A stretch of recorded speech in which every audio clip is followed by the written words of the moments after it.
Welcome to the Fantasy Football Prophet Podcast, hosted by Craig Phillips and Jeff Torrey. Visit us at fantasyfootballprophet.com. And now your hosts, Craig Welcome everyone to the Fantasy Football Prophet Podcast. I'm Craig Phillips, joined as always by Jeff Torrey, and today we're talking polarizing players, which this is a list we've done, I believe, probably every year we've done the podcast, every preseason. So polarizing players are just players that opinions are all over the place on. Some people love them, some people hate them, some people don't know what to think about them. You know, maybe they're going to be great, maybe they're going to suck. It could be whatever we want it to be on this one. It's really all over the board. This kind of was in the past. I feel like this is like the Sammy Watkins Memorial Award, you know, kind of a thing. Really, Sammy Watkins was pretty much the inspiration, I think, for this category, honestly, back in the day, because people loved Sammy, people hated Sammy. You never know, is he going to be good? Is he not? And guess what? Never was. It never happened. So, but Sammy Watkins was definitely the inspiration. He's still around here. You know, maybe this will be the year Sammy Watkins does his thing, right? Maybe. No, you're not buying that one yet. No Sammy Watkins. I did throw him on. He was my Mr. Irrelevant in one of our drafts. I was like, I'll throw him on my bench at the very end. Why not? Give him a shot. He's in Baltimore. He could finally pull it out. I don't know. All right. Well, here we go. We each got two guys. Let's jump into it, Jeff. Who do you have as your first guy on the list today? So the first guy I'm going to talk about is Miles Sanders. I put him on this list because I feel like I haven't gotten a straight answer from anyone that I talked to about. I don't think anyone knows what to do with him, what to expect. He kind of was very highly touted the first 2 years he's been in the league. Eagles have changed a lot. They actually drafted a running back. You still have Jordan Howard. You have a lot of things going on that backfield, not to mention a running quarterback. What is going to go down in Philly? No one really knows. I think everyone feels decent about Hurts in general. I feel good about Dallas Goddard. And then there's complete mixed emotions across the board for every other position, including, you know, their highly drafted wide receiver and so on. So Miles Sanders has the talent. He's done very well in the past. His first two seasons, he finished 15th and then 21st last year. He's had some injury concerns. Last year, he hurt his knee. He had a pulled hamstring. So I say all this leading up to the point where in one of my leagues, I traded for him because I needed a running back because they were scarce for how keepers came to be. But if I really had to answer the question of, do you believe in Miles Sanders? I think I would hedge my bet and I would start talking about when he's healthy, he could be a very good running back too. But I guess my question to you is, do you have any sort of feeling of how the year is going to go for Miles Sanders? Not really. We haven't talked about Miles Sanders a lot on this show this year. And I think, like you said, a lot of it is we don't really know what to think, don't know what to expect. I mean, his numbers, when you just glance at them from last year in the 12 games, they're actually solid numbers through 12 games of play. 867 yards off 164 carries, 6 touchdowns. That's 5.3 yards per carry. He has no receiving touchdowns, but his first year, he caught 50 balls. Different quarterback, obviously, that could play into it. He caught 50 balls for 500 yards and 3 touchdowns his first season in 16 games, ran for 4.6 yards per carry. Obviously, that's a different quarterback situation. That's a lot of this. And you know what? I'm gonna group this in. My first guy I was gonna talk about is Jalen Hurts, to be honest. Jalen Hurts is there we go. And so yeah, I'm just gonna talk about it all. So Jalen Hurts was gonna be my guy, Miles Sanders here. And part of the reason why Miles Sanders has some hesitancy and people don't know what to think is probably because of Jalen Hurts. And Jalen Hurts has the same thing. So Jalen Hurts, we kind of like him for fantasy because we believe there's those rushing, is that quarterback cheat code that you love to get. That rushing numbers. And that's what he has, right? But part of my thing with Jalen Hurts is, even though we might like him for fantasy in that regard, is he a good quarterback? I don't know. I don't think he is. I don't think he's that great of a quarterback right now. So I think it hurts people like Miles Sanders. And I think that's why I don't know how I feel about Miles Sanders, because I'm not sure how this plays out. I've liked in the past running quarterbacks I've liked the running back with a running quarterback. Not everyone likes it. For some reason, maybe I'm just still like going off the high of my first Alfred Morris rookie season when I picked him up before the season and get Robert Griffin. That's how long ago this is. And it worked out well. I think it can work. But I just don't know what Jalen Hurts is. And that's why he's on my list. I don't know if he can make an offense work. And that's my worry here. And so because of that, Miles Sanders ends up, he's probably around, I can't remember my exact rank right now. Maybe he's around 19, 20. Actually, I just posted him very recently. I can pull it up right here on Instagram.com/fantasyfootballprofit if you'd like to see. Miles Sanders was my 20th ranked running back right now. 20th ranked. I don't know what that means. I'm trying to, when you look at these numbers, I think they're solid. I think Hurts, I want to lean on the side of Hurts is good and can play. I mean, at least can play fantasy wise, but I don't know. Yeah. Okay. And I'll aim at two things at once. I do think Hurts will be, and I've said this, is he going to be a good quarterback in the NFL? I don't know. I don't think anyone knows that yet. I don't think it's very difficult to tell, but I do think that he's going to be good for fantasy. I think he's good enough to play and rush, score. He'll find his way into the end zone.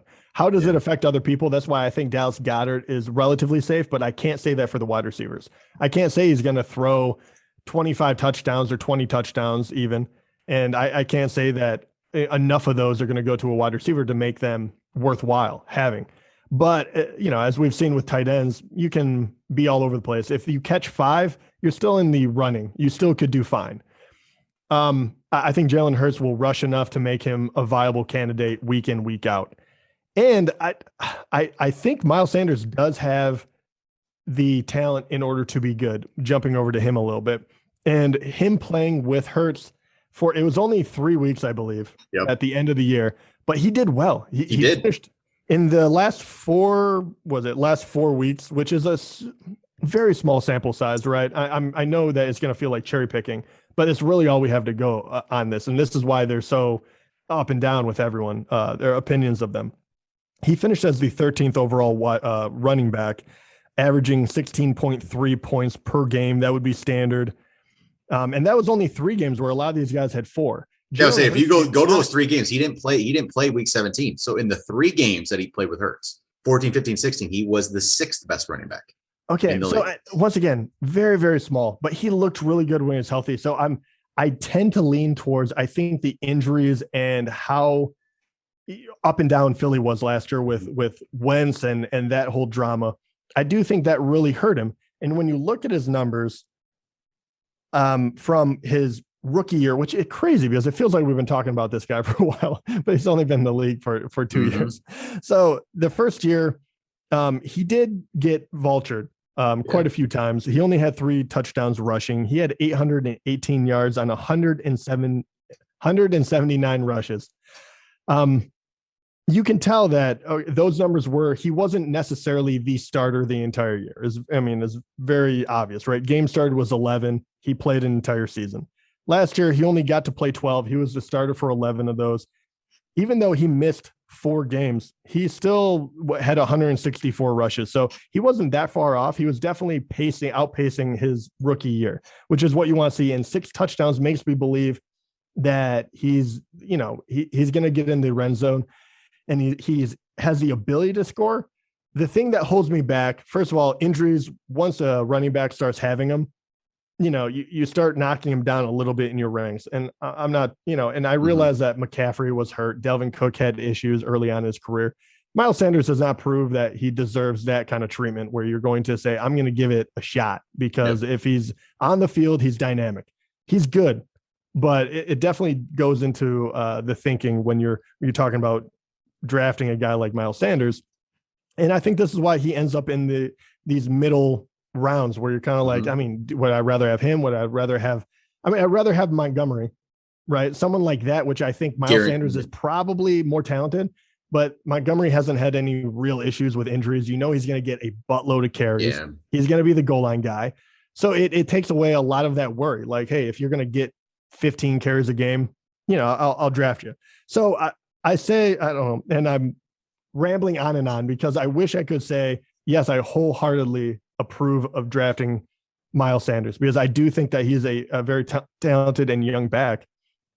I don't know how it's going to go. I would lean on the side of taking a risk and getting him because I think he's at a good spot. Like you said, I think 20 is probably a realistic expectation for where he's going to get drafted because it does go dry pretty quickly after that as far as starting running back. But the way they drafted running backs, the way they held on to veterans like Jordan Howard that can play vulture, it does worry me. But I have enough in the tank from last year to say, I'm going to give him one more year. I think that this is the year he breaks out. I just pray to God he stays healthy. Yeah, and looking at those numbers in those 3 games with Hurts, it solidifies my opinion of the running back with the running quarterback. And I think it works. I really, truly think it works. And you know what? I think this is maybe buy in a little bit. It's good we had this talk. Yeah, it is. And I think, and Jalen Hurts is a weird one too, because I think of Miles Sanders, I think everyone just has a big question mark, but I do think that Hurts, you'll talk about him and you have an opinion already. Like everyone was like, he's a bum or, oh man, this guy is going to be the one that sneaks into the top 5 because we've seen this play out before. And he was pretty dynamic in his first 3 games. You have that floor. You have that floor with him. You really do. And it's not quite on the level of Lamar that we thought 2 years ago going in, but it's similar. It's a similar situation where we liked Lamar for the floor. We liked the floor that we thought he had. We didn't expect Lamar to become what he was that year. We just thought, okay, there's a good rushing floor here. You're not going to get burned too badly on a bad week. And I think that's what Hurts has. Because he's going to have some bad passing weeks. He's going to. He will. He definitely will. I mean, there's no doubt about it. But he also, I mean, you saw last year, and I know you can figure out a quarterback, you can kind of go towards his tendencies, but we saw last year that if you're not ready for him, he'll scorch you through the air too, which is pretty wild, especially with the weird kind of wide receiving crew we had last year. I mean, you definitely have more talent this year than you did last. And a lot of people got hurt last year. So I am kind of thinking that Philly could surprise a lot of people. And I think that will help everyone, obviously. But those are the 2 guys. I mean, there really are. I mean, I was naming a bunch of guys off, but Philly has a bunch of potential kind of game changers. I mean, Devontae Smith, people are sleeping because we haven't heard anything. You're not sure about him because you're not sure about Hurts, right? Same thing with Dallas Goddard. He's number 7 tight end overall at the moment, but I feel like people have their arguments. Miles Sanders would be another one. I mean, Rhaegar, he got drafted last year, but he was kind of hurt. He showed flashes. I don't know. It's a very intriguing team. That's why I wanted to bring up Miles Sanders. I'm glad you wanted to talk about Jalen Hurts. But it worked. I'm actually positive in both of their directions.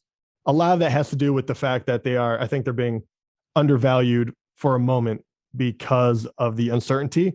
The interesting part will be, I don't know about Miles Sanders, but Jalen Hurts, I do think he'll have some real fanboys.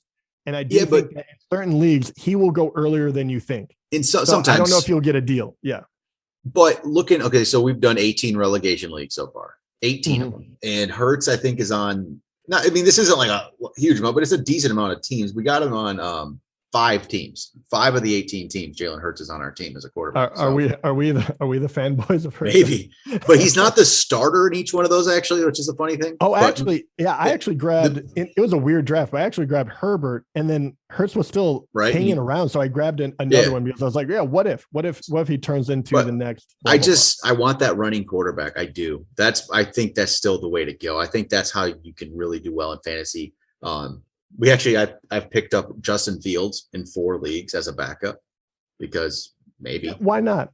Yep. And really, why not? And I know a lot of people will feel the same way about Trey Lance. And Trey Lance is again 3 of the 18 teams. Yeah, I think he is a little scarier to own because I don't think Garoppolo is going to completely go away. I think I'm not sure. You're going to see him for the beginning of the season. I have a feeling Fields might take it game 1. I think Fields is going to take it early.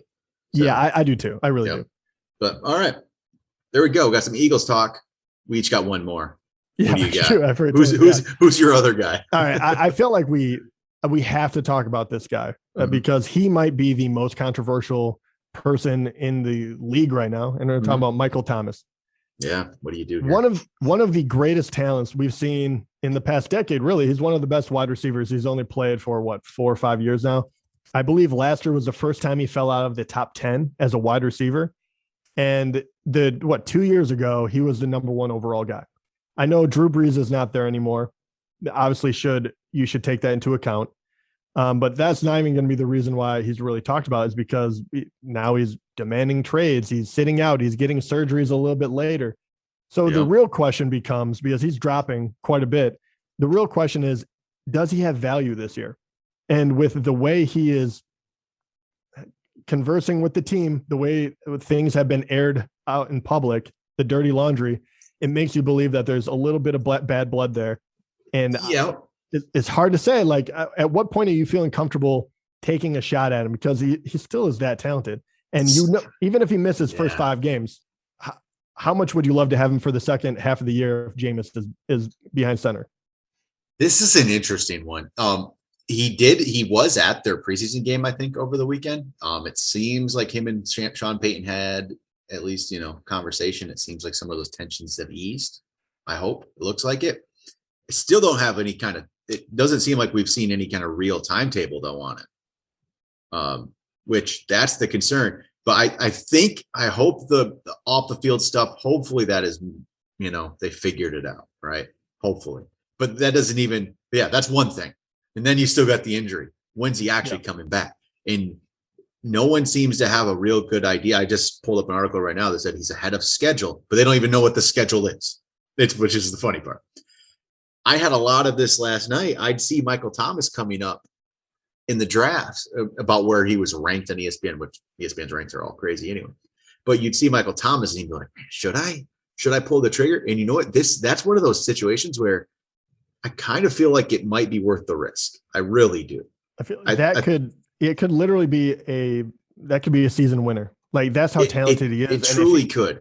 If he plays the second half of the year healthy, like, like if he comes back, he has 2 games under his belt and he starts playing healthy, that is one where it could take your very average team and turn them completely around. I mean, if you look, and once again, Breeze is not there, but you have to believe that they're still going to attempt to use him the same way.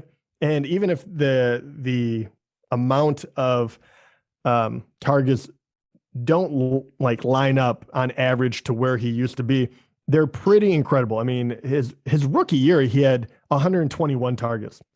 From there, it just kept going up, 149, 147. 2 years ago in 2019, he had 185. I mean, I'm not expecting anything in that ballpark, but that is ridiculous. Sean Payton loves the guy. They really haven't added anyone as a wide receiver that is going to overshadow him. You have Troutman, people think is going to be kind of like the next big thing, but who else is going to step up on that team? Mark, you have this Marquez Callaway hype going on right now, but I mean, someone's got. He's an undrafted guy from like a year ago. Him and Traquan, and Traquan I think is hurt even too right now. Yeah, someone's got to catch the ball. So I get where the hype can come from, but if he steps back in, even if he's not full speed, you have to think that he steps into an immediate role. So I pulled up Thomas's ADP right now, the current one I saw. And I don't know how this is calculated. Does this still calculate the drafts he went earlier? Probably does. He is wide receiver 29, which I can see it's been falling. I mean, very easily you get him in the 30s, which ends up becoming your 4th receiver. If Michael Thomas is your 4th receiver, if you can draft Michael Thomas to be your 4th receiver, go do it every time. Sure. Let's get real though. Wide receiver 3. Do you take him? So, okay. Let's just talk about some of the guys he would be around at that point, right? Because even at 29, let me see if I'll pull this back up.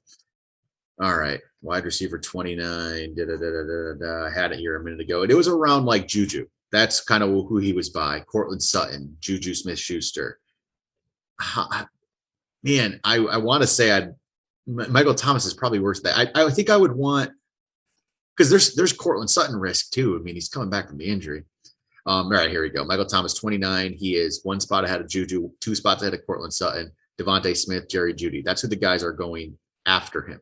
So those are the guys you would be, missing to get Michael Thomas. I'm good with that. I'm completely good with that, to be honest. I'm good too. I mean, I like Cortland Sutton as potential, but we still truly haven't seen it, and he was hurt. Juju, man, he's I don't know what to think there. Michael Thomas goes right now 1 spot behind T. Higgins currently. I don't know if you had that up in the air. You think you go Higgins yet at that point? I probably would go safety because I do think T. Higgins would be worthwhile, but that's how much, that's how scary Michael Thomas can be when you're kind of like, I might not, I might like jump away from a sure thing so I can get the upside. Okay, but yeah, I think T. Higgins would be a good fall off. Like I would definitely take T. Higgins. And then what about Chase Claypool was right there too? See, I really like Chase Claypool too, but they haven't done enough to switch it up. You still have Roethlisberger, who's a little bit old. If he gets hurt, which it could be quite likely, I don't really love it that much. I think he's going to be sporadic. So I think I would take the shot at Michael Thomas. Okay, I would say I'm going to throw him on the bench. All right, let me see what. Okay, I'm going to tell you then the running backs are around that level and see. This is the running backs you would pass up. I'll only go with running backs then after him because before him, we shouldn't be able to get him right. But start off with the ones that are right after him in ADP. Raheem Mostert. Oof. It depends on where my running backs are. If I needed depends on where you're at that point. Yeah. You might think about it. Yeah, that would be a close one because I'm not over the moon on Mostert. I don't know how they're gonna. I think it's gonna be a 3-headed beast probably. Melvin Gordon, he's right there. He's right there. If I needed a third running back, I probably would take Melvin Gordon. But be close. This is all close. But yeah, I don't love it. I know that what my team it depends on the makeup of your team before you get to that point. And then there's Michael Carter from the Jets right there, which is an intriguing. Once again, interesting, but yeah, I would probably go Michael Thomas. And then after it's Leonard Fournette. Honestly, I'm interested in Leonard Fournette, but it's still. Yeah, I think after that, I take the chance on Michael Thomas, and at that point, you're kind of like, if he comes back, he plays in the flex. I only need 2 running backs. That's really what I'm banking on. I think it's worth the risk. I mean, if you're drafting Fournette and being like he has to start, you're probably in a bad space anyway. So you probably have to zig when everyone zags and say, I'm going to try to go wide receiver heavy now, just go upside. So I think that would probably be it. Like after Melvin Gordon, I would probably just say, yeah, Michael Thomas all day. Yep.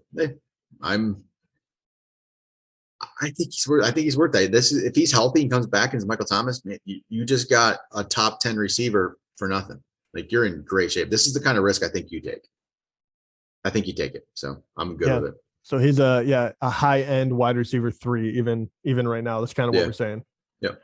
All right. Who's your last guy you want to talk about? My guy is going to be Joe Mixon, that's a good one. Joe Mixon there's the Joe Mixon lovers. There's people that have never liked Joe Mixon, still hate Joe Mixon. It's all over the board with him, right? I mean, I see it a lot. We put Joe Mixon on ranks. He gets a lot of the comments always like he's too high, too low, whatever.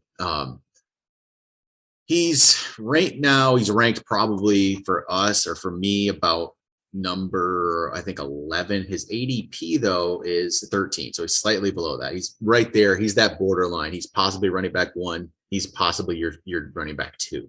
And I guess that's a pretty good dividing line, right? On how you probably feel about Joe Mixon, I would say right now. If you have Joe Mixon as your running back 1, you hate that, don't you? I don't think you like your team. No, I don't. Yeah, I don't like it. Well, if you get Joe Mixon as your running back 2, I feel good. You feel pretty good. And that's where he falls and what people don't know what to do with him. And so then I just okay, I wanted to pull up Joe Mixon's stats again earlier because I'm just like, okay, what is this guy really? I've liked Joe Mixon. I keep waiting for him to do this. I wanted to pull up his numbers and see, okay, where are we truly with him? And his rookie year, he was okay. He didn't get a lot of work, but he only had 3.5 yards per carry. It really didn't happen. He had 4 touchdowns, 178 carries. That's a really bad. It just wasn't good. It wasn't great, but you still like the potential, right? Maybe that's the potential. Year 2, it came together a little bit, right? 237 carries in 14 games, 1,168 yards, 8 touchdowns. He had that nice 4.9 yards carry, caught 43 balls. You started to see something, right? Okay, Joe Mixon's on his way up. The year after happens again. The yards per carry go back down to 4.1, which I'm not always like the biggest yards per carry guy, but it does tell a story at some point. It does. It can. It tells a story of a team that has not addressed their O-line in a while. Yes. and they still haven't done it this year. They got Jamar Chase, which is a wonderful talent, but that's going to be the worry, right? Like they were bad that year. He had more carries. He played 2 more games, had more carries, had less yards, had less touchdowns, had less catches, and 0.8 yards per game less. It wasn't good. And then last year comes around and he gets hurt, right? But in 6 games, he runs for 428 yards, 3 touchdowns, 3.6 yards per carry in those 6 games. But that doesn't even tell the whole story because he was pretty bad for most of it, right? He really was. He had 19 for 69, 16 for 46, 17 for 49. Then week 4 comes along, 25 carries, 151 yards, 2 touchdowns, caught a touchdown. We're like, Joe Mixon is back, right? And then he goes 24 for 59 and 18 for 54 and then gets hurt. He had 1 game out of 6, and that boosted his numbers to be even where they're not even good yet, and that made him decent. His yards per carry in these games, he had that big game was a 6 yards per carry game. His other games, 3.6, 2.8, 2.8, 2.4, 3.0. Do I have Joe Mixon overrated? Am I overrating him? When you really look at that, and again, has the team improved? Like, is their offensive line better? That's the big story. I mean, we don't know. They're better. Their receivers are good. We think their quarterback is possibly good, but we don't really have that much evidence to back that up yet. I mean, it's better than the backup. It's better than Andy Dalton was probably 2 years ago. I think I think we're probably being too harsh on that one. I do think that Burrow showed enough to be like, I think he's going to be a fine NFL quarterback. That would no. I mean, you don't think he's going to be the next coming? We don't know. Well, you don't think they're slightly wishing they drafted Justin Herbert? Ooh, no, probably not. I mean, not yet. An injury will sell. And first of all, Herbert has to do it in consecutive years, right? We've seen the one-hit wonders before. Yeah. Burrow did look really good, and the thing that scares me, and maybe they know something I don't. Maybe I'm not giving him enough credit for people that they've developed, or maybe injuries that were on the line. Yep. I just know they didn't really. I mean, they did go out and get one guy. I mean, did they get? Was it Reef? I believe they got Reef. I think it was from Detroit, an old Detroit lineman. Yeah, I mean, it will help, but I also don't think I don't think who they signed was a game changer. I think, okay, you filled a need, but I think there was a lot of needs to fill on that line. So maybe I'm being overly harsh on them. It's not like they completely forgot about it, but you're getting your QB killed. He's a very athletic running back, Mixon is, and he's hardly been able to get above 4 yards per carry ever. Yep. I just think that was probably the moment where you really need to go out and do that and forget about Jamar Chase for a moment, because Tyler Boyd and T. Higgins are fine for the moment. But that's also just my opinion. I don't know that. If they come out and they kill it, and that offensive line is completely reborn from the little that they did and maybe just people getting better, then I'll eat my words. But right now, for me, Mixon is probably in that mid running back 2 kind of tier. Like, there's guys that are jumping over him that and I know we talk about them exhausting amount, but Dobbins, Swift, I would rather have those 2 over Mixon at the moment, because I think their upside is so high. I was looking at my ranks. I did drop Mixon to 13, but I think I drop him. I think he drops another spot here as I think it's more like 15. Yeah. So that would, okay, I can get that for you, because, okay, so I do have Dobbins ahead of him. I think I'm starting to buy into Najee Harris a little bit. So I think Najee Harris is going to go ahead of him for me. And then you're right. What I saw. Swift is the next guy. So Swift is okay. The thing that stopped me from Swift going ahead of Miss Swift, is that groin injury is still there for Swift. I need that to fair. But I do think Najee Harris on my next update does go ahead of Mixon. I think it's a better team right now. So, and he's getting even when the Bengals were really bad. I mean, they've been bad for a while now, but he did. I mean, in 2018, 2019, he posted the 9th overall running back and the 11th overall running back. And that was with, he usually misses a couple of games every year. Actually, in 2019, he played all of them. Yeah. But, that's kind of where the predicament comes into, though. It's like I'm trying to think of like an Amari Cooper, right? Yeah. Where if he shows up for one game and that's really what it is, and then every other game is like 40 yards, 4 or 5 points. Yeah, it boosts the numbers. It does. Yeah. You start wondering about that too. Is that how it, I always feel like every game he just showed up, he kind of just bulldozed through the line and he got you 7-8 points. And that was kind of how he became like a borderline top 10 guy. Yep. And then he would have a game or two and you're okay with it, because you're kind of like, at least he shows up. He's kind of like a James Robinson, but with a lot of talent. Yeah. But so I don't know. I mean, do you feel that same way? Because I know you had a big problem with that when Amari Cooper was being drafted in the top 10. I don't like that. And you were kind of like that. He was like 2 good games. You know what I mean? That was my biggest thing with Amari Cooper always. And I do. That's so true. Like, these guys' numbers get boosted. You see what their final stats are and you're like, okay, it was, but that's what looking at Mixon here. It's one game that boosted him to even have a mediocre number last year. Yeah. And I worry about that. And I don't like that. Man, I'm talking myself out of Mixon here, actually. Well, I mean, to be fair with last year, though, he played so few games. Yeah. He only played in 6 maybe, and he was, I think, he was bad in 5 of 6 games. No, he was bad. But you do wonder, like that after Burrow goes down 2, you're kind of like, well, it's a wash. So you do. Yeah, I give him a little bit of a pass, but once again, I am dropping him in my ranks. 15th. Well, that's again, I don't know what to do with him. I don't know what to do with this guy. But again, as your running back 1, you hate it. You hate life. Yeah, without a doubt. Except this year in our auction league, if I have Joe Mixon at number 1, I'll actually be happy because my prospects are much worse. So first of all, this is what happens when you play too many leagues. That league has gotten out of control. We've gotten way too good at keeping the correct people and figuring out how to make money work. I'm praying for Joe Mixon. We're the MLB now. I'm more likely looking at God. I don't even know. You took Miles Sanders, so I can't do that. I have no prospects here. I have no prospects. Maybe Travis Etienne's my running back. No, I have Swift. Never mind. Swift's my running back. I really want it. No one would give me Swift. No one would give me Dobbins. I couldn't pay enough money. Oh, I tried. I tried for Dobbins today. I'm keeping Damian Harris because that's where we're at. I made the Swift for Dobbins offer today. Did you? You son of a... And I got turned down. I offered him 25, and he was just like, eh. I was like, I know. I was going hard. Is he listening to the podcast? Where's he getting this from? Why is he a Dobbins fan? Maybe I blame you, honestly. You're the one that made all those predictions of who people were going to keep. And then they all came true because everyone was like, yeah, that's a good idea. I blame you. Yeah. I'm sorry. Anyway, yeah, all right. There we go. That's this weekend. Can't wait. Our home league draft, big time draft. We got auction league. We do. This is year 11. We will be going to Milwaukee. So if we do have any fans in Milwaukee. There you go. If you're in Milwaukee this upcoming weekend and you see us walking around, say hi. We'll be there. That'd be great. Hit us up on Instagram, instagram.com/fantasyfootballprofit. Yeah, if you're going to be in Milwaukee this weekend, no joke. We'll you have to come to us, but we'll just yell at everyone. Do you play fantasy football? But tomorrow night we're going to do some auction. We're going to do a little auction. We got to get ourselves ready for our own draft. So we're doing we've done this pretty much every year now, our listener auction league. We're going to do tomorrow night.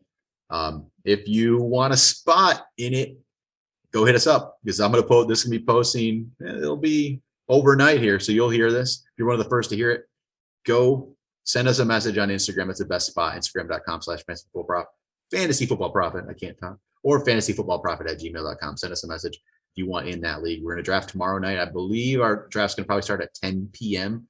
We're going to do at least part of the draft. We're going to do live auction draft that'll be coming out on the podcast in a couple of days. Not the whole thing because that can go forever, but we'll have that, and then we'll get some good auction tips for you as well, pretty much after the draft. So what we did wrong, what we did right, what's a good way to approach things, because there's different strategies, there's different ways to go about this.